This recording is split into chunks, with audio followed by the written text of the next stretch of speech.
దేవుని నామములో మీ అందరికీ వందనాలు.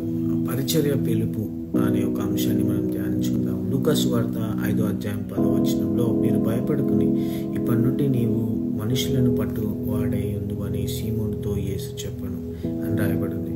తాను చేయబోతున్న నూతన పరిచర్యలో అనుకూల పరిస్థితులు లేనప్పుడు సవాళ్లకు భయపడాల్సిన అవసరం లేదని యేసుక్రీస్తు సీమోను పేతురుకు హామీ ఇచ్చాడు.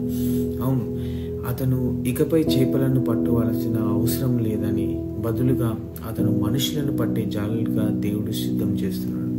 సీమోను పేతురు గొప్ప సువార్థికుడు అయ్యాడు. ధైర్యంగా సువార్తను బోధించాడు మరియు చాలా మందిని రక్షణ వైపు నడిపించాడు.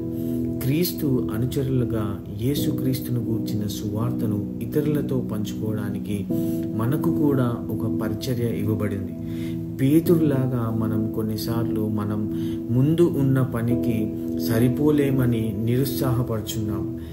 అయినప్పటికీ యేసు పేతురుతో చెప్పిన మాటలు మనం భయపడాల్సిన అవసరం లేదని గుర్తు చేస్తుంది. ఎందుకంటే దేవుడు మనల్ని పనికి సిద్ధం చేస్తాడు.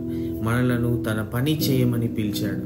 మనల్ని పిలిచిన వానిపై నమ్మకం ఉంచాలి మరియు విశ్వాసంలో అడుగు వేయడానికి సిద్ధంగా మనము ఉండాలి. సో ఈరోజు మన జీవితాల్లో దేవుని పిలుపు యొక్క శక్తిని మరియు ఆయనను అనుసరించడానికి గల ప్రాముఖ్యతను గూర్చి మనం గుర్తు చేసుకుందాం.